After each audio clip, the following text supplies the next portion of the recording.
ভোটে জিতলেই কি জনতাকে মূলত অপমান করবার একটা ছাড়পত্র পেয়ে যান তৃণমূল কংগ্রেসের নেতা মন্ত্রীরা?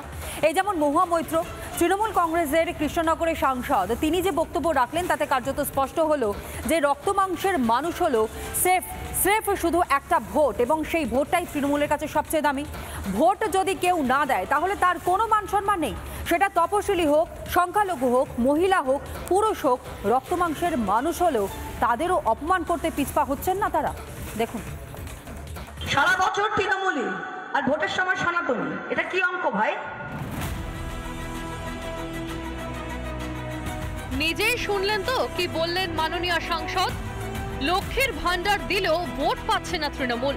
তপশিলীদের জন্য হাজারের বদলে 1200 টাকা দিচ্ছে, তবুও ভোট আসছে না খাতায়। রাগ তো হওয়ারই কথা, তাই না? এক একটা এসসি বুথে আমরা 1000 টাকা লক্ষ্মীর ভান্ডার পেরে এসসি মহিলারা 1200 টাকা পায়, অথচ প্রত্যেকটা এসসি বুথে, নমশূদ্র বুথে, মতুয়া বুথে 100টা ভোট খুললে 85টা বিজেপি, 15টা অন্যান্য পার্টি। বাপরে বাপরে বাপ।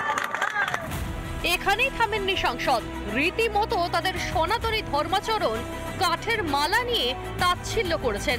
কৃষ্ণনগরের সাংসদের উগ্র সাম্প্রদায়িকতা দেখেছে জনতা। কাজের সময় মমতা, রাস্তার সময় মমতা, কাঠের মালা করে সব তো চলে আসেন ভাই ভাতা নিতে, তখন কি হয়? তখন কি হয়? বাস্তব কথা বলছি আমি, শুনতে খারাপ লাগে। মাননীয় সাংসদ, আপনাকে একটা কথা মনে করিয়ে দিই, এই যে আপনি লাখ টাকা লুই ভিতর ব্যাগ ব্যবহার করেন, চোখে রোদ চশমা দেন, কিংবা বিদেশি লিপস্টিক কেনেন, সেটা কিন্তু আমাদের মতো ভোটার অর্থাৎ জনতার করের টাকায়। তাদের মধ্যে সেই তপশিলি সনাতনী মহিলারাও আছেন। মহুয়া, আপনি বোধহয় ভুলে গিয়েছেন, এই লক্ষ্মীর ভান্ডারের টাকাও আপনি বা আপনার দল দেয় না, দেয় রাজ্য সরকার। আর সরকারের কোষাগার ভরে জনতার করের টাকায়। আপনারা অবশ্যই একে ভোটের ভেট ভেবেই বসে আছেন, মনে করেছেন টাকা দিলেই মাথা কিনে নেওয়া যায়। পার্লামেন্টের পাসওয়ার্ড বিদেশে দেওয়া থেকে শুরু করে মা কালীকে টক শোতে বসে অপমান করা, কেন্দ্রীয় স্বরাষ্ট্রমন্ত্রীর মুন্ডু কাটার কথা বলা, যার লাজ লজ্জা নেই, তিনি এই ধরনের কথা বলবে। আপনাদেরকেই তো বলেছিল 2 পয়সার সাংবাদিক। মাননীয়া, লক্ষ্মীর ভান্ডার তো সরকারি প্রকল্প, তৃণমূল বিজেপি নির্বিশেষে সকলের এই টাকা পাওয়ার কথা। তাহলে প্রকল্পের টাকা নিলেই কি তৃণমূলকে ভোট দিতে হবে?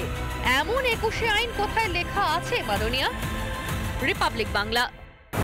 নানা ধরনের কন্টেন্ট দেখার জন্য লাইক করুন, শেয়ার করুন আমাদের ফেসবুক পেজ, সাবস্ক্রাইব করুন আমাদের ইউটিউব চ্যানেল।